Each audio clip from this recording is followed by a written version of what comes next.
mean eating poi and pizza? Who the hell would do that? Eat poi and pizza. Who does that? Idiots do that. You get diarrhea, you gotta eat poi and pizza.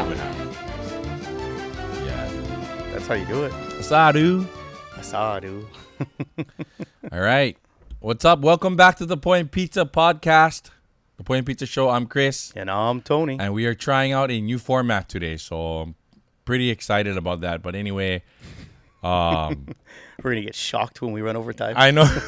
Where's the finger thing? Right, yeah. So we promise to not go overtime, but we're always open to ideas, you guys.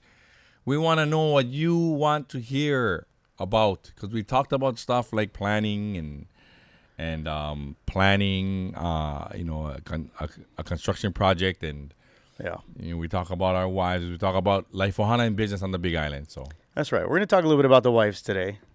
Yeah. Well. Yeah. We hope to not get into too much trouble. Right. So, away we go. Yeah. Topic number one. Yeah, go ahead, man. Go for it. Okay. Topic number one is how you should answer your wife. And away we go. Okay. Now, let me preface it this way. Okay.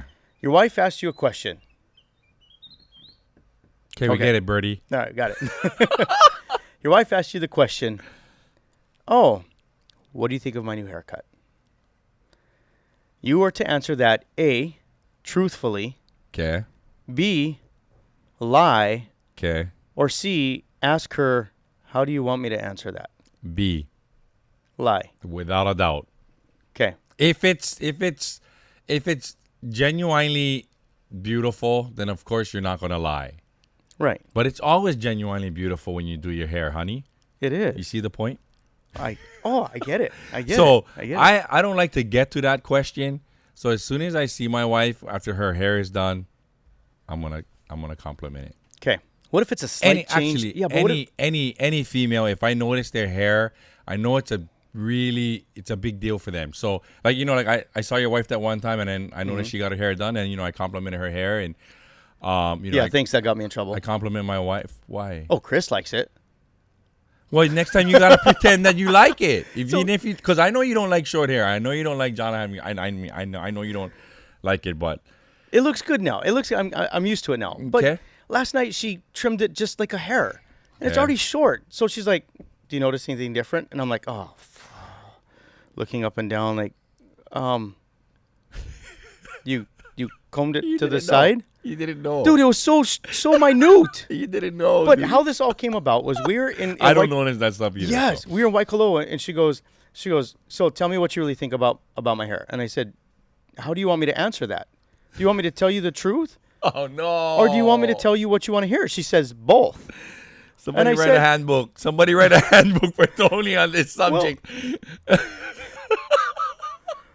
but okay. And she knows, and I get why she does it. My wife had hair down to the middle of her butt when we first met. It was absolutely beautiful. Okay. And my wife is gorgeous. She is beautiful no matter how she has her hair. Okay. I just prefer longer hair than the shorter hair. Okay. But I know why she did it. She would get migraines. She would get headaches. And so she needed to cut it. And it's super hot here. And it's super muggy. And it's a lot of maintenance. And I get it. I understand why she did it. Right. Right. I just prefer longer hair. So when she says, what do you really think about this? When I say, oh, I love it. And then, okay, so my question to you. Yeah. When you're lying and someone says, well, how do you like it? And you say, I love it. And she goes, are you telling me the truth? You're going to look her in the eyes and say, absolutely. I love it. You look beautiful. God, I got to learn that. You look wonderful. Because You look beautiful. Well, she does. And I'm not lying with that. As long as Oh, no. Gotta answer. I don't know who this is, dude. Oh, it doesn't matter. What if it's a bill collector? Oh, even better. That should be fun. All right, fine. That should be fun. Hello, this is Chris. Chris Kua, how are you? Hi, I'm good. This is Michelle. Michelle who? Michelle from Home Street Bank. How did you know that we were recording on Poi and Pizza and we have to answer our phone if it rings, and you are officially on the Poi and Pizza Show, which is your dream, the dream of your life. Now you can die. She's been asking for it all along. Hi, Michelle from Home Street Bank. Welcome to the Poi and Pizza podcast. Oh, thank you for having me. I really wish I could have been there instead. We have a But you know rule. what? We have a rule on our show that if my phone or Tony's phone rings, And now I'm checking mine. then we have to answer the phone on the air. So you have just cramped my style on the show. I hope you're not asking me to buy something because I won't now because you ruined my life. No, I'm kidding. Okay. What's so up? How's about this? Okay. You call me back when you're done. No, we want to know what you need. Okay? What's But the you interest have a rate? good Wait, day. first. What's the interest rate on the term? Then I'll call you back. Oh, it just totally depends what you're looking for. But we have the best interest rates in town right now. And we're paying $300 if you open a checking account with direct deposit. Okay, so did you guys hear that? Home Street Bank, $300 if you open a direct deposit. That's more than I got when I opened my, just for the record. It's 3 times what I got. That's more than what I got. Yeah, and we're still waiting for donuts, Michelle. I will bring you guys donuts later. All right. Okay. I'll call you back afterwards. Okay. Okay. Sounds good. Bye. Okay, bye. Yes. Damn. It That's wasn't not me. fair, though. That's not fair, though, Why? because I have to leave my volume on so that our timer works. Oh, that sucks. Am I supposed to be sad? Okay, so I guess we're moving on from the hair thing because Michelle. So the quick answer is yeah. lie. Or Yeah. or tell them what they want to hear, plain and simple. Yeah, Truth or not. not so much lie, but Just yeah, tell them what they wanna just- hear. No, just tell them they're beautiful. That's it. Honey, you are beautiful. It's and that simple. And I absolutely Do mean you that. really like it? I absolutely love it. I love it. Even with this big bald spot on the back. Yes, you're beautiful. Even though I dyed it pink and orange and Yes, green. absolutely yes. wonderful. Yes, you're my rock star. Hair. Hair. Okay. Okay, moving on. Next topic. We just stole a minute from it. Actually, Michelle stole 2 minutes from That's it. right. Okay, so next topic that we're talking about is what was it again? Chores. Oh yeah, chores. Okay, that's a good one. It's a nice short one. So, there's we all know that we got to do chores. Whether we like it or not, it's a part of life. You just do it and you deal with it. But there's always, for most people, that one chore that you just absolutely hate, dislike, do not want to do, and will not do, or will rarely do. So what is that chore for you? Hacking down trees outside when my wife gets all. I'm good with laundry, dude. I'm good with laundry. What about, okay. You know, So, when above my- anything else, tree hacking is your ultimate sucky chore. and weeds, dude. When she puts on the garb where I know she's going outside and she gives me that look, I'm like, I'm gonna go start laundry.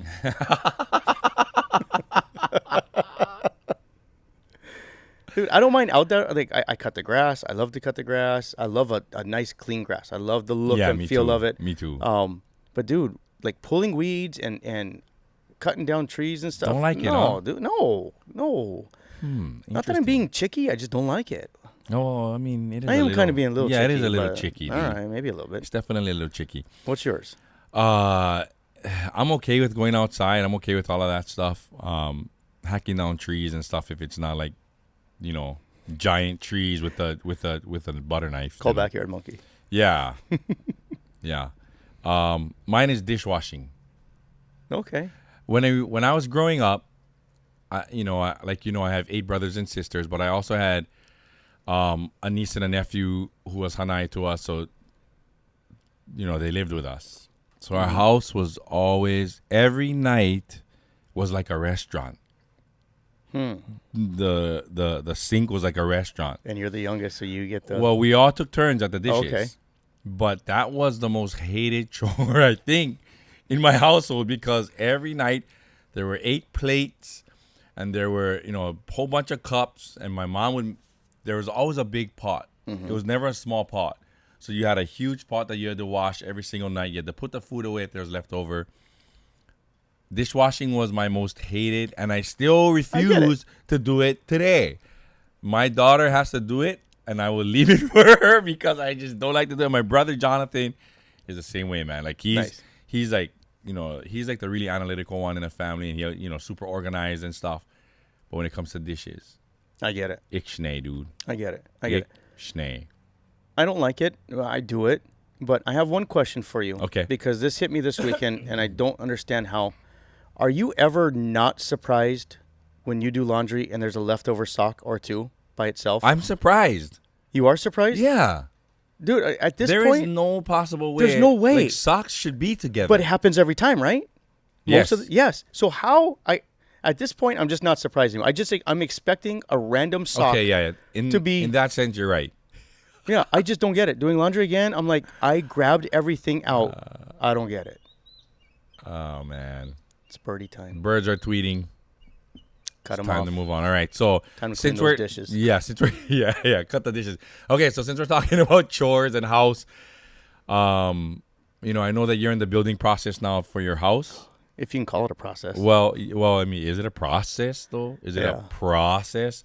So, spill some blood and guts on people. I know we talked about the permitting process in the past, but spill some blood and guts on people and tell us about how the building process is going, because I know mine went crazy. It's going absolutely terrible. So it took us 14 weeks to get the permit. We finally have the permit, but that was 6 weeks ago, you guys. 6 weeks ago, we got a permit. Do you think we have a concrete slab right now? No. Let me tell you why we don't have a concrete slab right now. Because our land clearers, who gave us this deal after they kept asking for more money and more money and more money, and we kept paying them more. Oh, well, how about you bring in cinder here? How about we clear this? And I'm like, how about you just finish the job that you started instead of asking for more money? Because we already paid them, right? Right. Rule number 1, never pay for the job in full until it's done. Oh, no, yeah, absolutely, dude. But we got this sob story. Hey, Tone, we want to finish up your septic, but we got to get a new machine. Can you just pay us out, and we'll go get the machine. We'll wrap everything up quicker than we expected. So our concrete guy comes out, lays out the thing, and then we're just in holding for 3 weeks. Septic guy saying, hey, we're going to be out there this week. We're going to finish it up. So finally, 3 weeks goes by, and I call him up, and now at this point, I'm pissed. And I'm like, where are you guys? You told me you were going to finish this week. And first, one of them refuses to answer the phone now. So I get a hold of the other one. And he says, well, dude, you need to dig the footers for your concrete. And your concrete guy has to do that. I'm like, what? The concrete guy said, you guys do that. And he says, no, the concrete guy has to do that. I said, we've been waiting 5 weeks right now. Don't you think you should have probably told me that's what you're waiting on? You know what his response was? What? They're your plans, bro. That was his response. After we paid him an extra $8,000 on top of what he originally bid us for that. Not good, man. Not good. So if you guys are building and someone comes out, number 1, don't pay them in full. That's just dumb on my part. And we should have learned. We built a house in Colorado. My wife is mad at me for that anyways, and you have every right to be. You're right, honey. I was wrong. I'm learning. So, and then number 2, if they offer you to do extra work, don't do it until they finish the job that they are starting. Because what's happening is he kept coming back, and to make extra money. So he's making more money because he already got paid. But instead of finishing the job, which doesn't pay him anymore because he already got paid for it, he keeps wanting more and more and more. Yeah. So, dude, I'm beside myself. So my concrete guy who called us this morning says, hey, I'll be out there tomorrow with an excavator, which is now going to cost me more because our original concrete bid didn't include the footers. Oh. You see what I mean? Yeah. So now my concrete bid goes up. So now my whole price goes up because the guys that were supposed to dig them should have dug them. I see. So, dude, that sucks. Yeah. So the process of building on the Big Island is an absolute nightmare. Well, if you have the right people. Like, I know already if Kaimi hears this, he's going to be like, you didn't have the right guy. You didn't have the right guy. Because he is a terrific project coordinator. That's right. That he does very, very well. In terms of, building and stuff like that. But you know what? We live and we learn, man. We live and we learn. So tomorrow your concrete's dropping. And then after that. Yeah, after that, we'll probably wait another 4 weeks for our septic to be done. Oh, the septic. Just because they've already been paid. So I have no anticipation of them coming out any time soon to finish it. How did we do it? I think I paid half up front. Once they dropped the machine at my house, we paid. We paid half up front. We paid half. And then when the job got done, we paid the other half. When the job was completed, we paid the other half. And it helps because they move a lot quicker. So but then again, I was working with a professional, so he was on top of it anyway. John Walker, shouting you out, boo. So that is one thing is it's hard to do owner build. It's best that you do a licensed contractor to manage everything. Yeah, or have a good project coordinator. Or have a good project coordinator. Yeah. Yep. For sure. All right, moving on. The birds are tweeting. That's and all we're my beating. topics. Yeah. So, we like to talk about Life Ohana business. One of the things that I was sharing with Tony a little bit earlier is that so my daughter plays on a select volleyball team where we're more than likely leaning that way for her to go ahead and play with this team. She actually made the travel team. Awesome. So she's really excited. She's gonna get to go to Florida to play volleyball. Nice. And she's pumped up about it. But the trip is like $2,500 for her to go. So it's a lot of money. And I like to, as she's growing, as she's been growing up, I like to teach her some values because when she gets older, and this is why I always encourage people, let your kids try out and let them get cut once in a while, because your child needs to learn to deal with disappointment. Right. Because as an adult, you have to deal with it anyway. So as they start to learn to deal with it, which she has, she's tried out for 3 select teams in the past. 2 select teams and a high school team, and she got cut all 3 times. But she never stopped, man. Like, it just, it made her work harder. And then, this past year, she finally made the high school team, and now she made a select team. So I try to instill those values in her of, not being afraid of not being good enough, because that just motivates you to work harder if you choose to, and that's what it did for her. But one of the cool things about it was this was an opportunity for us to teach. Right. So what I told her is, you can go on this trip, but you need to pay for half of the trip. I'm not going to pay for the whole thing. Dude, and she was down for it. Like, she makes these truffles, and she sells them in school. And, she makes like $100 a pop or whatever, $100, $200 a pop. So she's like, okay, I know what I need to do. Yeah, she's down for the X, challenge. X. She doesn't have to think anymore. She knows exactly what she's going to do. She's 15, man. Yeah. So here's the thing is, why do you think, this 15-year-old and a lot of these young kids, they're just not afraid to try stuff, man. So what is it about adults or about people that, what kind of fear do you think, or, what's the obstacle that prevents people from going out on their own and starting their own thing? When you have these 15-year-old kids, like my daughter who just starts her own thing. I was telling you about my son who, right, started his own clothing company.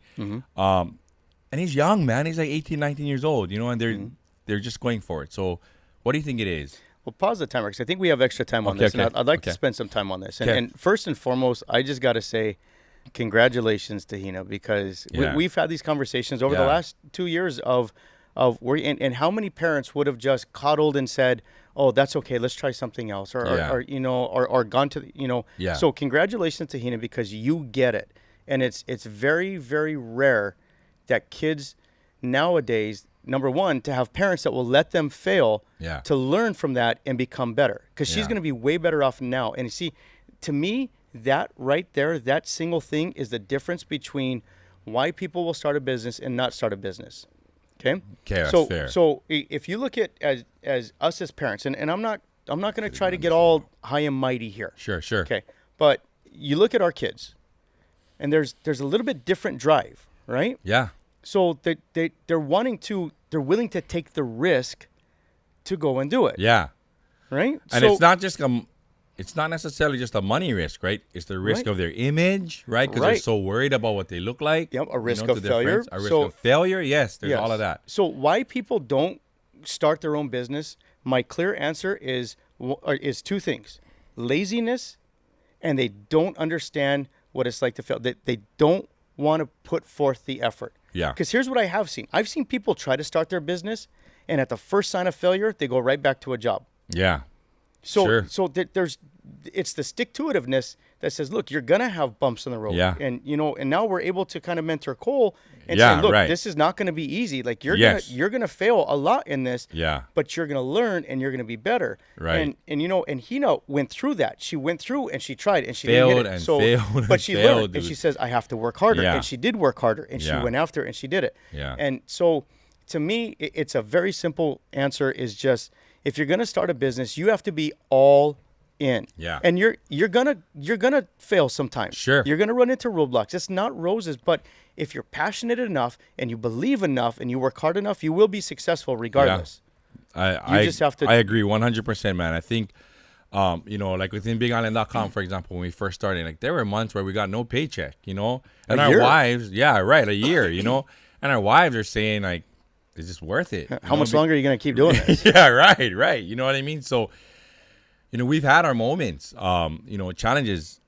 Once it's the same thing with my daughter where she before she did the truffle, she actually did like macaroons. Mm-hmm. I remember that. It was just hard work. Yep. So she filtered through different things to find what works best for her, and she's a smart kid. Yep. So what takes the least amount of effort but will earn me the most profit? So she's done this. Hint number one, if you're looking to start a business. Yeah. So she figured it out, and dude, it literally takes her an hour to do these truffles, and she makes $100 a pop.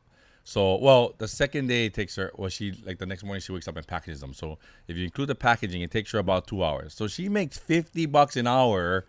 You know what I mean? Just making this. I mean, granted, she's not trying to shoot for $2,000 or $3,000 or 4,000 or 5,000 like adults are to to get their bills paid. But the point is, like, she just goes for it, and I definitely agree with you. I think it is stick-to-itiveness, because there were times, when we felt like, I don't know, man, this is just not working, until we decided and we figured out. I believe we figured out that we needed to focus on earning income above everything else. Right. Focus. I feel like that was the one thing that we focused on that changed everything for us. Instead of trying to have the most beautiful website, having the best content, for now, let's focus on earning money so we can have those other things. Right. Because money is, people bash on money, and, I see a lot of people say money is the root to all evil, blah, blah, blah, all that stuff. But at the end of the day, money is the lifeblood of our lives, right? When we're paying bills and stuff like that.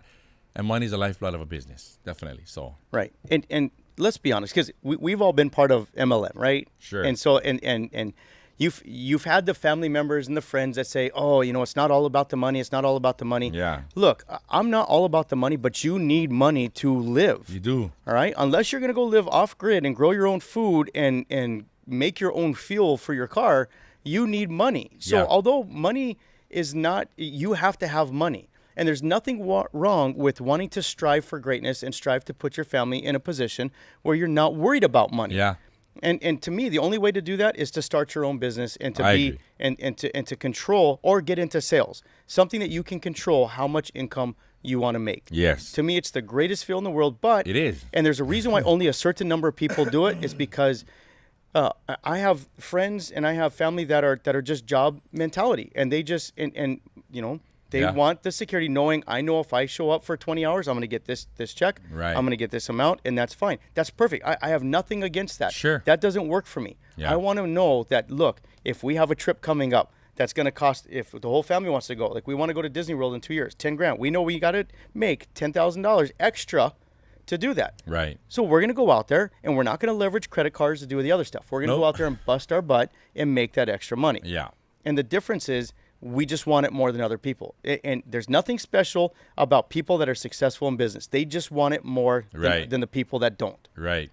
And like, especially when you're starting, it's hard. It's really hard. It's hard. I mean, to go out there and tell people why they need what you're selling, because at the end of the day, most businesses, you're selling something. You're selling a product, you're selling a service. So whenever someone approaches me on Facebook or on Instagram or whatever for all these different businesses, and they say, oh, there's no selling, you're a liar. Right. You have to sell. I mean, you may not have to sit in front of someone and sell to them because the internet has changed the way you do that, but you still need to learn how to write copy. You still need to learn how to sell in your copy. So there's, you need to sell it, man. I mean, whether it's selling yourself or selling your product, there's sales involved. But, the biggest reason, I think, one of the biggest reasons is because it's hard. Yep. It's hard to start a business from scratch. You walked into a business with a piece, with a napkin or a piece of paper and showed them what the vision was, and we didn't even have a website yet. It's hard to do that. Yep. Like, people are afraid to do that. Yep. And that's what it takes, is it takes that extra gear, Yep. in order for, people to get that kind of, to get to that level. So. Yeah. So we're going to continue this conversation next week, you guys, because it's one of the big things that we stand on with this podcast is a business perspective here on the Big Island. And so we're going to talk about running a business and starting a business and branding a little bit more Sure. Next week. But with that, we can kind of wrap it up. Yeah. But real quick, let Hina know that Uncle Tony and Aunt Jana want a dozen truffles. Sweet, dude. Thank you. I appreciate that. Absolutely. I will definitely let her know that. She'll be stoked to hear about that. So I don't know. Maybe I'll ask her to do a truffle giveaway on our Point and Pizza or something. I don't know. But that sounds good, dude. Like, I really appreciate that. Yeah. All right. So, wrapping it up this week, we're going to go ahead and do some shout outs. Tony, you want to go ahead and give your shout out? Yes. First and foremost. My shout out is easy this week because I just got done not really bashing her, but my shout out goes to my wife. I have got a fantastic wife. We she works 75, 80 hours a week with Blue Zones. She's coming to the end of it, and how she manages to keep her patience and her focus with the girls when she's overly stressed with work and everything else, man, I got to hand it to her because she's the glue that keeps our family together. And man, I really appreciate you, honey, and you're doing a kick-ass job. I know you don't get it a lot, but you are. Awesome, dude. I should have let you go second because now mine's is gonna seem like, oh man, what? You're not gonna shout out your wife too? You know what I mean? You always shout out your wife. I know, dude. I love her, man. But I'm not gonna shout her out today because you already did. I'm gonna actually shout out the Hilo High football team and the Konawaina football team from the Big Island, who are both going to be representing us, representing the island in the Hilo High in the Division I state championship game. All right. They're playing against Damien. And Konawaina in the state championship game Division 2, they are playing against... Konawaina is playing against Lahaina Luna from Maui. So we got two teams in the state championship games. Let's go, Big Island. And, Hilo High actually broke a streak. We were actually 0-19 in the state tournament. So they finally won one game. They beat Maui the other night to get into the state championship game against Damien. So shout out to those two teams and to all the parents and the coaches. My nephew Kauhane coaches them. Shout out to all of you because I know it's a huge commitment whenever you have kids in sports, particularly high school sports. So congratulations to Konawaina and to Hilo High. Way to represent the Big Island. Yeah, go represent the Big Island. Go bring us home a title, you guys. Absolutely. All right, that's it for the Point Pizza podcast, the Point Pizza show. Thank you very much for hanging out with us. Yes. Enjoy. Have a great week, you guys. Yes, so please keep your pizza hot and your poi fresh. Aloha. Aloha. What do you mean eating poi and pizza? Who the hell would do that? Eat poi and pizza. Who does that? Idiots do that. You get diarrhea, you go eat poi and pizza.